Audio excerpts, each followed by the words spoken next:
What's up, Starcraft fans? Today we're doing the tier list for Wheel of Stupid on Minor Evac, Brian, the tier, the Mutation.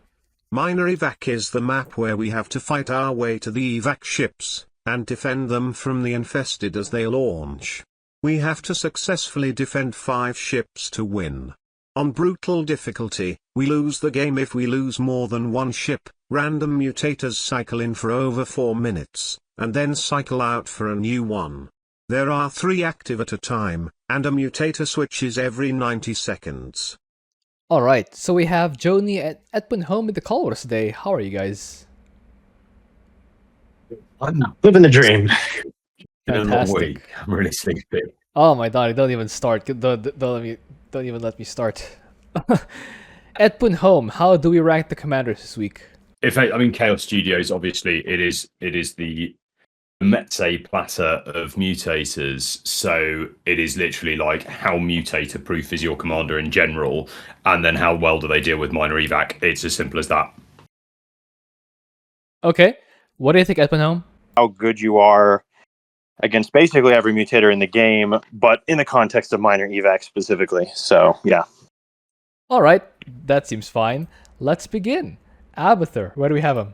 Abathur is generally fairly mutator resistant, and he has a massive advantage on this map that he's got Vipers with Blinding Cloud, who can get a huge amount of work done when sat in the dead ground behind ships, basically dodging any environmental mutators that come up and just preventing stuff from being able to attack.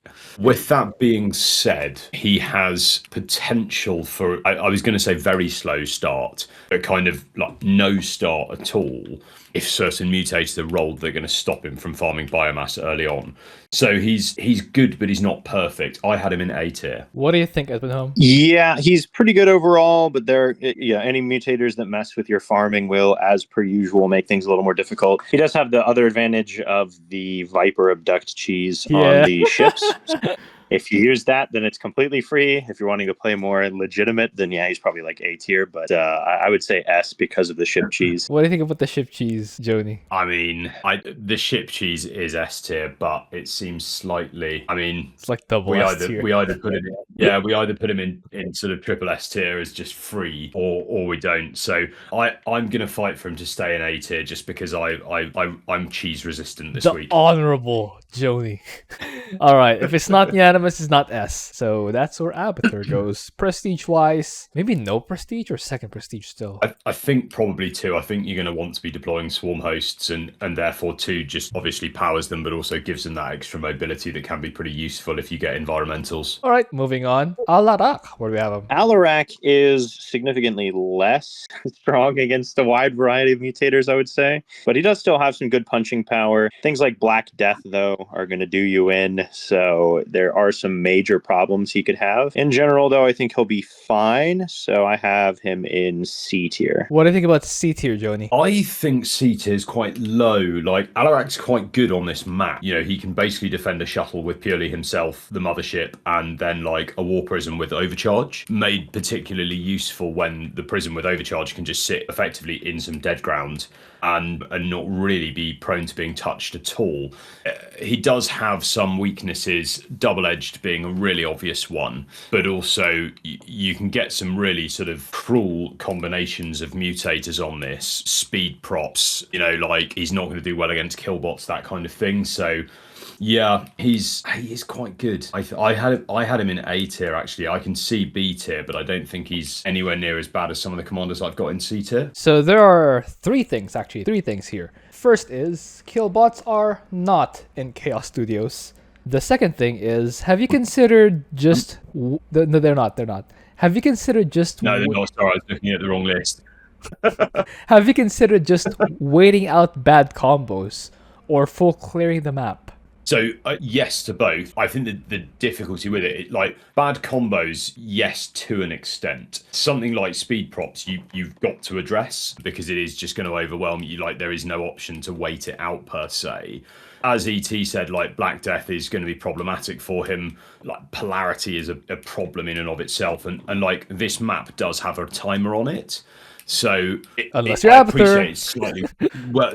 This is the thing. It's sort of it is slightly reductive on this map to say on this mutator to sort of pick specific mutators that specific commanders are bad against. But I don't think he's C tier bad. I'm fine with B tier. The one problem with waiting out the ships is, you aren't always given that option. What if the ship is panicked and then you roll the bad mutator, so you can wait it out to an extent, but that's not always an option. But yeah, I think B is fine. All right, B tier. That's where Alarak goes. Personally, I would have an A tier because he's just so good on this map. But anyway, that's not my tier list. It's yours. Moving on, Arcturus. Where do you have him? Arcturus is also quite good on this map. He has bunkers which are decent, and he can drop stuff in behind them to repair. He can use ESOs from the natural to provide top cover, etc. as well. So all in all, he is generally pretty decent. I was sort of struggling to think of like mutator combinations that were going to really bother him. I don't think there's a massive amount, if I'm being completely honest. He can deal actually quite robustly with some of the more tricky ones that can come up, like Void Rifts, etc. So I had Arcturus in S tier. What do you think, Edwin? Yeah, I think he's really quite good. ESOs, yeah, middle of the map. What's going to cause problems with that, really? Not even speed drops necessarily. Yeah, double-edged, I suppose. But again, waiting out the map, is always an option. And the likelihood of double-edged and then also something that you can't just have bunkers out on the map for is pretty low. So you can just tell the ESOs to stop shooting for a bit. You can still use Contaminated Strike as well, right? Even with double-edged. I don't think that does. Oh, it will. Yeah, so it will. It does deal double-edged damage back? Yes. Okay. Well, then not that. But still, you've got other top bars. Yeah, I think he's pretty good. I'd go probably S tier. All right. Both of you said S tier. Let's put Arcturus in S tier. Prestige-wise, third one? You gotta go third one. Third or first. You could go first because just spamming Contaminated Strike on the Infested is pretty good. Okay. Moving on. Artanis. Where do you have him? Artanis has some potential issues. A lot of environmental mutators are going to make life a bit harder for him. Your air units are not going to do particularly great here because they are largely single target focused. So sitting in the dead space is not as viable. You still could do it, but you're going to have a harder time. Space Archons are really good against the Infested, but you only have so many of those. So not necessarily extremely viable either. Things like Black Death, again, are going to be a pain. You can kind of wait out the map depending, but that can be a big pain as well. I'd probably put him in C tier as well. What do you think, Joni? I think less of Artanis than ET does. I think this is the perfect combination of a commander who is typically not great against a lot of mutators on a map like it's an infested map, and Artanis just struggles on them. I had him in E tier because I was genuinely struggling to sort of figure out what he would do, what he brings to the party, and like combinations of mutators which don't just cripple him immediately. Environmental mutators he's going to have less of a hard time against, I suspect. But yeah, I just think he is basically on the struggle bus regardless of what happens. So yeah, I don't really fancy his chances on that. I think he's the worst commander this week. I had him in E tier. What do you think, Edwin Helm? I guess he could be pretty bad. I don't know. I think I could go D tier. It just doesn't feel like he'd be quite E tier to me. Well, Which really mutator combinations would particularly destroy Artanis? Well, there's COVID. There's anything COVID. Anything like Blizzard is going to be pretty annoying. Slim pickings. Not really. Like, Artanis can wait out slim pickings. Yeah, I think he's probably fine. Depending on other mutator combos with slim pickings, he'd be fine. He's fine against double-edged. Yeah. It's infested. He's all right against double. Like the polarity, he's got no tanking whatsoever. So if you're allied, he has shield overcharge to help you with your ally with polarity. And Archon dudes. Yeah, I'm not. It's got Archon dudes, but I'm not. I'm not massively that relies on your ally having pretty significant response time. He's fast with detection. So in case you get we move unseen. Oh no. I guess. But like with the whole ally thing, in my experience at least, minor evac is a map where they usually don't have too much trouble getting to the spot because you're only focusing on one ship at a time and maybe one attack wave. So yeah, the attack wave might cause some issues. I don't know. But D is already pretty bad for that. I was going to say that D is pretty bad, so I'm happy enough with D. Okay. Artanis goes in D tier. D tier no prestige because D tier is considered bad. Dehaka, where do you have him? Dehaka is not in D tier. Dehaka has a major advantage that if you play P2 and utilize his pack leaders, they are basically mutator resistant by design. So he really doesn't have any dramas here at all. There is I suppose like the obvious one that always crops up with Dehaka is that if you roll missile commands super early on, then you might end up in a bit of bother. But the reality to that is, like, yeah, you might have to, rebuild some structures early game. But other than that, I just, he doesn't really struggle against anything. I had him in S tier. What do you think about S tier, Edwin? Yeah, I mean, things like Black Death and Double Edged he doesn't care about because he just has pack leaders, and pack leaders also really don't care about pretty much anything. So, yeah, just S tier. All right, S tier for Dehaka. Prestige-wise, second one, right? Yes. Moving on, Fenix. Where do you have him? Phoenix is a little tougher. Caldalis obviously fantastic on this map in general, but if you get things like double-edged or speed props, you can maybe handle speed props, but it's a little tougher when you're trying to defend a ship. Slim pickings can be a bit annoying. Certain environmental mutators can be annoying. I think he's still pretty good. I'd probably have him in B tier. B tier. What do you think, Joni? Yes, I've got him in B tier as well, and I think exactly like ET said, there are combinations that are going to be annoying. They're annoying for everyone. I think one of the things with Fenix is that I find him as a commander is someone who typically has to plan ahead and prepare a little bit for certain mutators. So for instance, you look at propagators, you look at double-edged, for example, like there needs to be a bit of a plan in place for when you encounter it. So I think one of the difficulties with playing Fenix is that there is that natural lag in terms of a slight response time, which to be fair is really the only reason I didn't score him in A tier, because I do think overall he's pretty good on this map. So yeah, I had him in B tier as well. Okay, B tier for Fenix. Something I like about Fenix that neither of you mentioned, but I don't think moves the needle that much, is that Kaldi can pretty quickly clear the map of buildings. So later on, you won't have to worry about stuff like void reanimators or aberrations from Outbreak just walking into your base. Stuff like that you get from just clearing the map. Poopigators. If you full clear the map, you won't have to worry about Poopigators. Phoenix can do that. Moving on, Han and Horner. Where do you have them? Han and Horner, they're sort of the opposite of Artanis in my mind. Like, they are actually not terrible at this map. You know, when you use a decent combination of units, sort of Hellbats, Hellions, Widowmines, Reapers thrown in for a bit of effect if you want to, probably playing P1 coupled with like Magmine drops as and when needed, etc. They play pretty coherently on this map. The difficulty is that they're not massively mutator resistant, and as a result they can struggle. You know, Black Death is going to have really significant ramifications when all your carrier galleons pick it up and die all of a sudden, etc. There is obviously the option not to make carrier galleons as a result of that, but then you lose that capability. So there is a load of stuff that although they do well on the map, they don't do well against. So I have them in C tier. C tier. They can get eminent domain, so there's that. Yes, there is also that.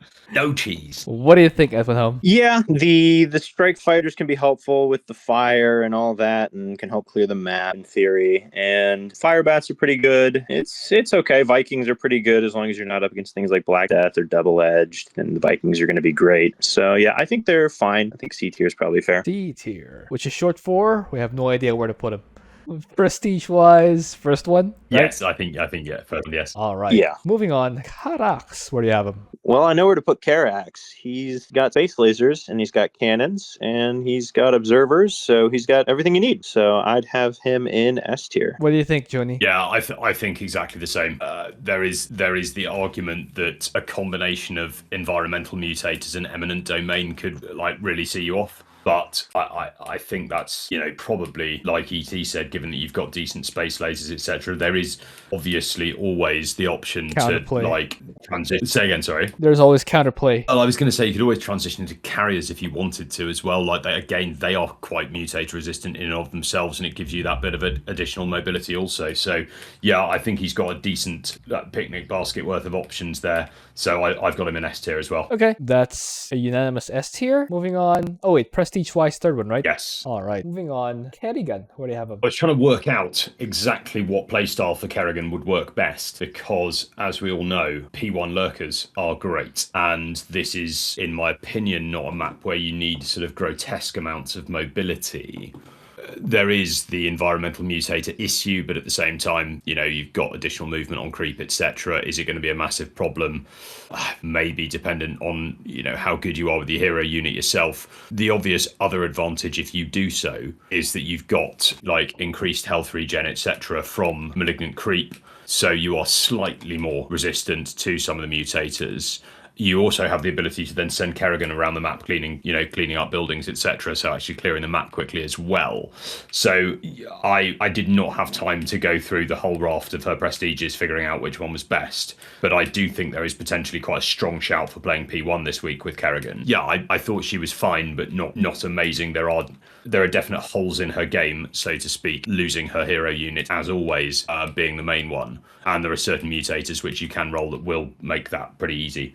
So I had her in B tier. B tier. Berrigan. What do you think, Edwin Helm? Yeah, I think P1 has some potential because, again, another one that could cause problems for her is Black Death. But on this map, it won't help your lurkers, but Hydralisks, I believe, fairly survive Black Death with P1 healing specifically. Yes. So Mass Hydra will find there. And if you have the lurkers far enough back, just a few. I mean, it takes like 4 lurkers really to shred. So you don't have to be risking too much at a time. And then Kerrigan herself, yeah, she'll die, but she'll revive eventually. And once you have, it only lasts, a few minutes. So it's not a big deal. 4.5 minutes, right, of Black Death at worst. You could be fine. Double-edged could be a bit of an issue. The Hydralisks and whatnot will kill themselves as quickly as possible. But again, if you can wait it out as much as possible, it should be okay. You can lose a ship at the end of the day, and that'll buy you quite a bit of time. So she's probably like B tier, I'd say. All right, that's a unanimous B tier. Kerrigan is Berrigan. Moving on. Prestige. First is viable, I guess. I still rather have Omega Ormstone, but I do get the appeal of having faster shooting lurkers. Moving on, Nova, where do you have him? Nova's really good. She can sit in the airspace on every single ship. She has, if you want to go P3, you can and free clear the map with Nova, but realistically, you can probably just send Nova and free clear the map on any prestige while you defend with your units. You have Ravens for healing. Black Death, you have to be a little bit careful about, but again, you're sitting behind the ships. You can call down turrets in front of the ships, and you can use Nova to kind of tank for that, because she does not die to Black Death, I don't think, which is nice. And I think she'll do really quite well. So I had her in S tier. Dies to Blonde Death. What do you think, Joni? Yeah, I'm quite good at losing Liberators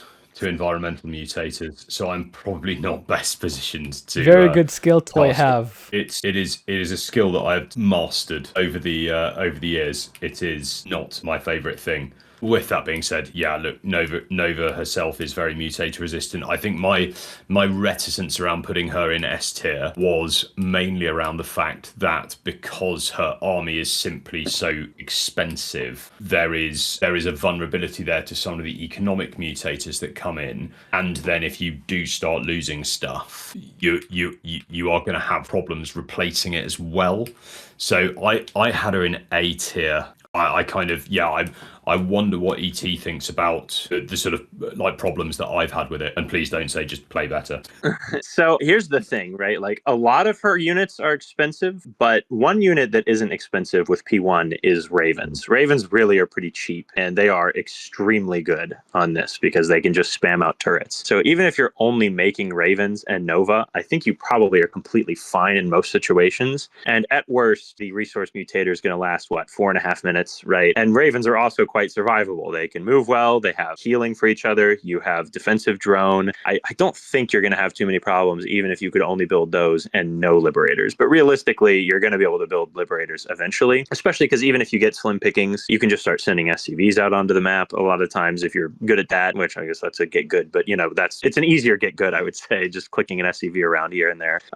You won't lose out resources, and that only lasts 4.5 minutes. Now, if there's environmental mutators, then obviously you can't be clicking SCVs around the map, but even within your bases, you can still get some resources. So I think she'll be fine. Like, you can't get slim pickings for the first 4 minutes or something, right? Or 4.5 minutes, I think it is. Isn't that? There's some mutators that you can't get for the first few minutes. Yeah, slim pickings cannot appear in the starting set of 3. So I guess it could happen, 90 seconds in. But that's really unlikely. But if it did happen, I don't think it's the end of the world. Because again, Ravens are 100, 200, right? They're really not expensive. Yeah, not pricey. No, I can see that. Okay. Yeah. No, I think I'm fairly convinced actually. Maybe I'm just malleable because I'm sleepy. But okay, yeah, S tier, fine with that. All right, both of you are okay with S tier for Nova. Let's put Nova in S tier. When Edwin was talking about a cheap unit for Nova, I thought he was going to talk about Nova herself. which I think does pretty fine on minor evac. Nova on her own. She's pretty good at shotgunning infested, if in my humble opinion. But anyway. Oh, that's yeah, in my humble opinion. Moving on. Oh wait, prestige first one? Yes. All right, moving on. Raynor, where do we have him? I think the fact that he's got sort of, like bunkers, tanks, spider mines, etc. He does have a relatively decent arsenal. He does deal with this map quite well. A lot of the mutators do salt his game a little bit, for obvious, well, in the manner which that flavour of mutators will. But I don't think he's shocking. So I had him in C tier. I do think he's got some survivability here, but I don't think it's going to be like an easy free time. What do you think, Edmund? The Black Death can be a pain if, just getting to the bunkers. But again, it's only 4.5 minutes. It should be fine. You have top bars that are quite effective. Like the Banshees are extremely good against the infested. Banshees in general are pretty good on this map because of the line damage that they do. But they are obviously riskier with those things like Black Death. So I think he's probably fine. I think he's like B tier. Ooh, what do you think about B tier, Joni? I think that I'm looking at the commanders that we've got in B tier currently and thinking that Raynor is probably not as good as any of them. Yeah. But it's about the worst mutator, right? Which I would say Slim pickings. We all think is polarity. Oh, in okay. most situations, you can be repairing bunkers against polarity for tanking after you've cleared your units, Like, he does have some pretty good tanking there. I guess that falls apart, if it's Blizzard or something like that. But yeah, this was sort of where my thinking was, is that the difficulty Raynor's got is that he does have advantages against some, but his yes, he's got static, but it's not as good as the rest as other people's static, etc. It's kind of I felt he was, I don't want to say clunky to play, but I kind of I'm fine with B tier. I think that's fine. B tier? Perfect time to insert the disclaimer that your mileage is going to vary when you try these things because you might just get really unlucky. So. Yeah. B tier or C tier? I think C is fine. All right, C tier. Prestige wise, hey, we're doing prestige for Raynor. Prestige for Raynor. Oh, crikey, yeah. Not used to it, huh? I was going to say, I originally had him in D tier and then talked myself out of it, so I didn't prepare one for him. But if you're going, third one. I was going to say, if you're going bunkers and tanks, probably play third one and just get more cooldowns anyway that way. So I tend to default to third one for Raynor anyway. So. But I can also see that P0 would be pretty viable. Watch out for slim pickings, because once that applies, it permanently reduces the mineral patches and Raynor will mine out. So all your mules will just kind of make you mine out faster. So go P1. Yeah? No mules. I mean, that technically is an argument. If you're doing first prestige, definitely watch out for COVID. Yeah. Moving on. Stat Boy, where do we have him? Is it me? Yeah. I can't tell. Yeah. Stat is incredibly good. He's got stat zones, he's got Gary, and that would be enough to be S tier, but he also has all of his units. So yeah, he's like very much S tier. What do you think, Joni? Yes, I think exactly the same. Actually, he really is very, very good indeed. I'm sort of trying to think if there's anything more to say, really, and I don't think there is. Even some of the more problematic ones like propagators, despite the fact this isn't... if you roll propagators early and you're having to defend somewhere annoying under the wrong circumstances, he will struggle because this isn't a linear map. Yeah, just clear it really quickly. He's very strong. He's S tier. All right, prestige-wise, second one? Yes. All right, moving on. Stukov, where do we have him? I wasn't sure where to put Stukov, so I put him in C tier. Yes, Stukov is one of those commanders that, like your prestige choice, will weaken you against certain mutators. And although the obvious choice on any of these maps is to play P3, actually, and I'm well aware, CTG, that you are like the unluckiest man alive when it comes to actually rolling mutator combinations on this. I'm not. I tend to get pretty lucky with my mutator combinations, so I tend to roll environmental mutators, which are going to be really problematic for Stukov P3, for example. So, yeah, I genuinely wasn't sure where to put him, because although he is quite mutator resistant against certain mutators, there are going to be other ones which just cause instant destruction, even propagators until you get up and running are going to be a massive issue for him as always.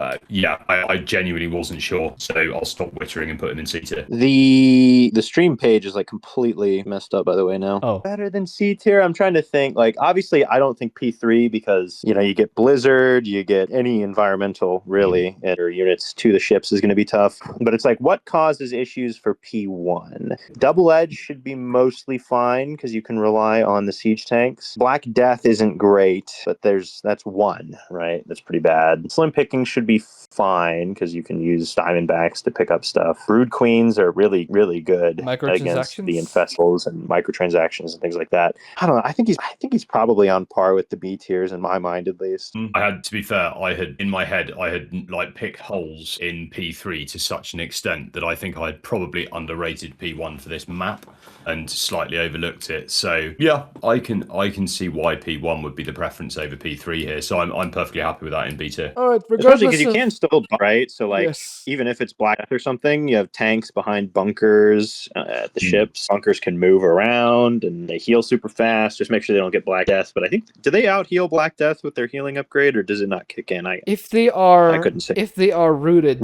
they don't take damage. Yeah. Okay. Yeah. They don't get COVID. Yeah, I think he's probably with that. Sorry, what tier? B. B tier. What do you think about B tier, Joni? Yeah, I'm happy with that. I had sort of overlooked P1 in my head in favor of picking holes in P3, which is my favorite occupation on these lists, as you know. So I'm happy to put him in B tier. All right, B tier for Stukov. Prestige-wise, first one? Yes. Moving on, Swann. Where do you have him? Swann is quite good because he has turrets, he has wraiths, which are pretty mobile for dodging environmentals if you need it. He has the P1 laser drill for just, soloing the ships, basically, with some factories that really don't care about Black Death or anything else, really. He has free repair for said laser beam if you have double-edged. I think he's really good. I think he's probably S tier as well. What do you think, Joni? Yes, I was trying to think of reasons why Swann shouldn't be an S tier, because it just looks like I've got lots of commanders in S tier for a mutator, which is ultimately down to luck. But he really is pretty good, actually, and exactly as ET said. I think you want to play P1. I think you've got a great mix of static as and when you need it, of that is cheap enough that will still allow you to build up a decent army of wraiths at home and utilize them as and when you need to. So I couldn't really find a huge amount wrong with him, really. I had him in S tier as well. All right, Swann, S tier. Moving, prestige-wise, second or first? I think first on this. I think you really want the splash on the laser drill. All right, moving on. Tychus, where do we have him? Tychus is another one where I was trying sort of theory craft scenarios in which it all falls over. The obvious one from my point of view with Tychus is double-edged. Even Sirius's turrets go down quite quickly under double-edged. There is the argument here, I think, to play P3 and basically deploy the Odin and have some SCVs in reserve to repair it, basically. But other than that, I really don't think you're going to have too many dramas. There is also the addition here, I think, where in reality on this map, you don't need to use Big Red Button at all. Will regularly play this map on P2 and not use Big Red Button because there is not a situation in which you need it. So I think probably play P3, and I think probably that makes him S tier in my book. What do you think about S tier, Edmund? Yeah, I think he's quite good. I think the P3 thing I would probably do as well, because again, it's not like a lot of fronts to worry about on this map, and then you have some answers to double-edged and Black Death a little bit better as well with Rattlesnake's healing. I can't remember. I mean, obviously, Blaze in general, is incredible on this map, though. It's just really good. So I had him in S tier. All right, prestige-wise, third one? Yes. All right, moving on. Vorazun, where do we have him? Vorazun is not my favorite commander of all time for this week, for sure. She's going to have struggles with a lot of different combinations. The map itself, she's pretty darn good against, because Invisible Men against Infested is just not too bad. You have the Disruption Web as well to kind of help cover with that. So I think she'll be fine. There are some mutators, though, like Black Death. Obviously, Vorazun hates, so not great. A lot of environmental mutators are going to make your life a lot harder on this map as well. So I think she's probably either B or C tier. I'm good with either one. What do you think, Joni? I had her in C tier, and the more I look at it, the more I wonder whether I ought to have put her in D tier, actually. I think she's not catastrophically terrible against a lot of mutators. But like ET said, there are a few which will give her like a terrible day. And that's sort of, I know that at the start we said that we're looking for commanders that are sort of generally mutator resilient.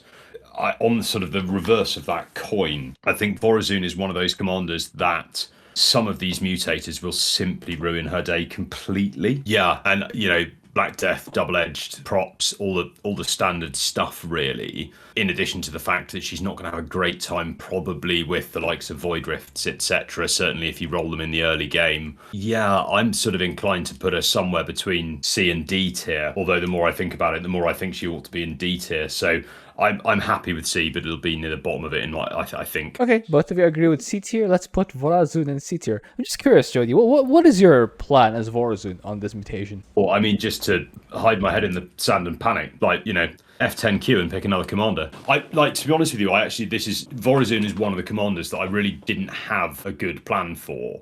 Corsair's obviously very, very useful for disruption web, but you still have to deal with stuff. And her obvious sort of, route one response to everything is sort of trying to mallet it with DTs on the ground whilst dealing, with it with Corsairs from the sky.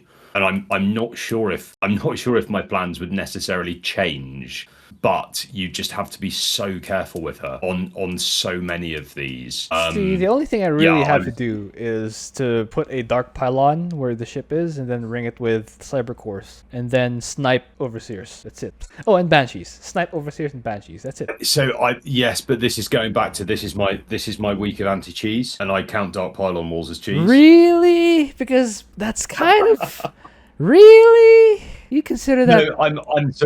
No, I'm being slightly facetious. I do completely agree that is basically the approach you need to take on this one with her. But I don't know. There is something deep inside me that wants to play the game rather than that is playing. That is the game. It's not abusing. No, I know. It's not abusing an unpredicted or unforeseen mechanic.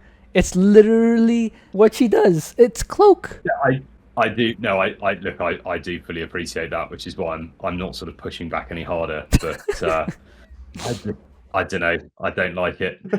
That's understandable. I don't like it is much more understandable than I think it's cheese. Therefore should not count. Anyway, as long as you're both okay with C tier, that's where she goes. Moving on, Zagara. What do you have him? Zagara is another one who is quite interesting. I think that on paper she ought to be quite bad. But I think she's only quite bad against certain mutators. I personally don't have too much of a problem with her on this map. You can put bio launchers in the natural and they can reach almost anywhere, particularly if you pick which ships you launch. And then, she's got Banes that can deal with some decent stuff. If you're using P3, she's got plenty of mobility around the map. You've got plenty of agility as a commander to switch if you want to between a lighter combination of the standard sort of Lingbane Scourge or a heavier combination of, aberrations and corruptors. I don't know really why you'd necessarily need corrupts on this map, but hey ho. And then her commander unit itself is pretty good.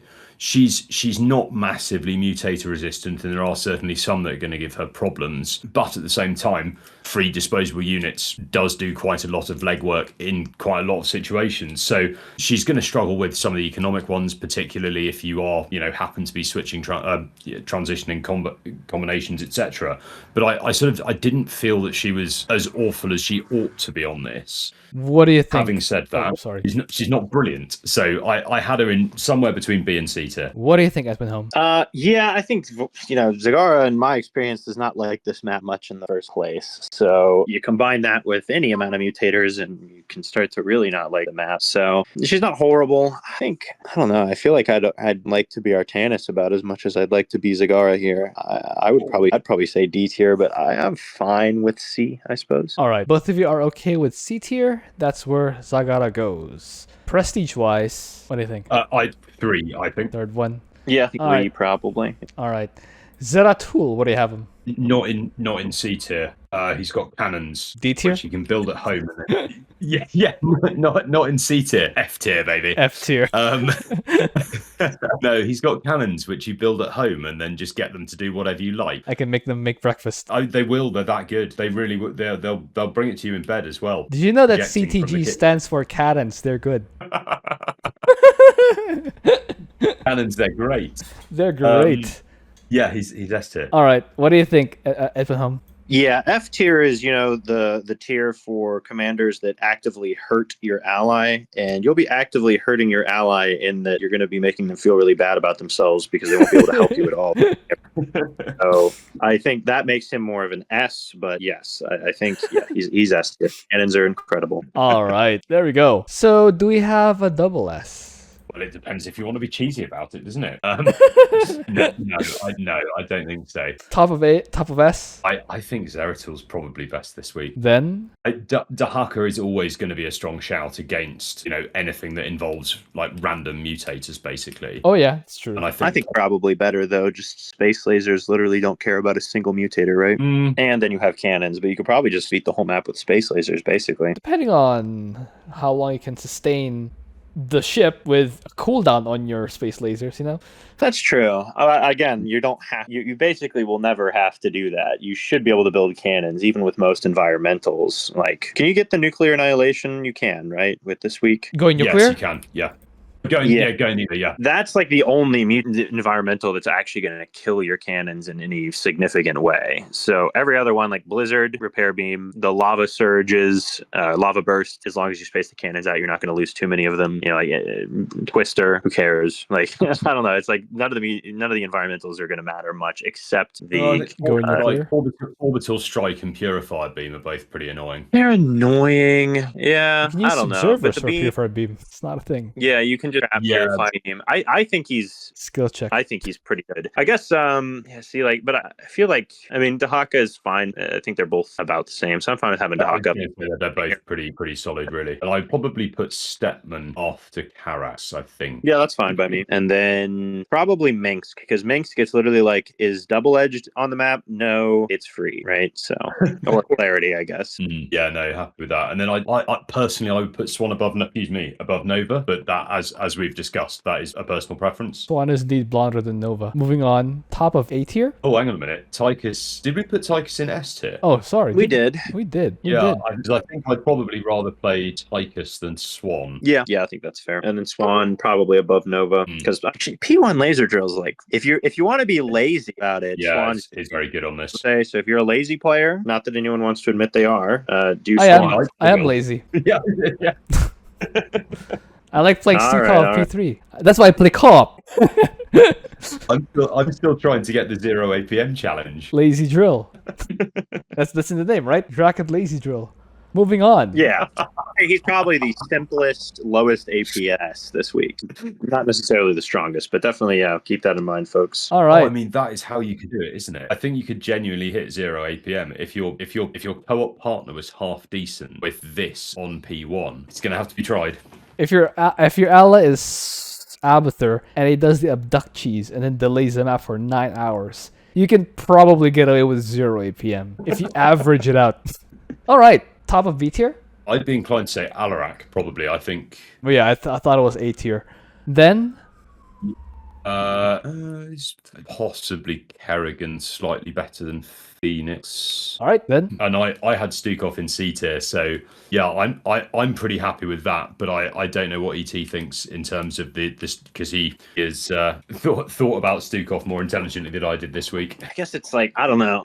Alarak, like, it feels like the environmentals hurt him more than a lot of the others do. Double-edged hurts him more than a lot of the others do. But He's so good on this map, though. he is. But it's more about the mutators than it is the map. I'd probably find how it is. Like, they're all fine. All right, moving on. Top of C tier? For my money, I think the top of C tier doesn't look too bad, and then I'd probably swap Zagara and Vorazun. You think Zagara's better than Vorazun? And I think Vorazun's better. No, I suppose no. Sorry, I keep forgetting the Dark Pylon. I won't call it a cheese, but the manner in which she plays does make it quite easy, doesn't it? Yeah, I thought Vorazun was B tier. Yeah, go on then. Put her back. Yeah, fine. So top of C, Hot and Horner. He does have they do have air strikers, and they do gain value over time. But is that enough to defend the ship? I guess you can land Vikings and stuff, and you can get Eminent Domain. Yeah, this is true. As much as we hate to admit it. What do you think, ET? I kind of feel I'm too emotionally close to this one. Everyone's close to the Swann. I think it's probably fine how it is. Yeah, like if you don't get Black Death or Double Edged as Han and Horner, I think you're feeling pretty good. Like they're good against Propagators with Hellions. They're good against Void Rifts. The app itself, incredibly good. They're really good against Void Rifts. Yeah, which I guess we didn't talk about Void Rifts much, but that's what Hot and Horner does. Yeah, that's their calling card. Yeah, I think they're probably the best in C tier. And then Raynor, yeah, because Repair is good and Bunkers are good against Black Death. And then Vorazun, I think, is definitely better than Zagara, even if it's cheesy. I think it's valid. I mean, anyway, all right, that's it. Those are the tiers. I don't think there are enough guys. Actually, there's about half. Half of the guys are B or lower. So yeah, let's do this. Are there any combinations of B tier or lower that together are better than Nova on her own? Well, Zagara and Artanis. Yeah, well, yeah, there is that. Yeah, it's always this combo. It genuinely does hold up. Yeah, Stukov with just about anybody.